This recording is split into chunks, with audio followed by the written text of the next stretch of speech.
Hello paint people, it's great to see your beautiful shining faces again. So for this painting, I'm going to be using these Chroma Molten Metallics that I got in the mail. They're beautiful, absolutely beautiful colors. And in the right hands, probably not mine, they would probably look a lot better. But it's a learning process and I like to document each one of these. So I'm going to be using the same colors.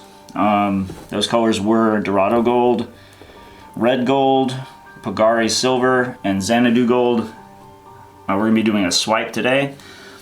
The color I'm going to be swiping is a metallic white. And I'm adding some red flow acrylic to it as well.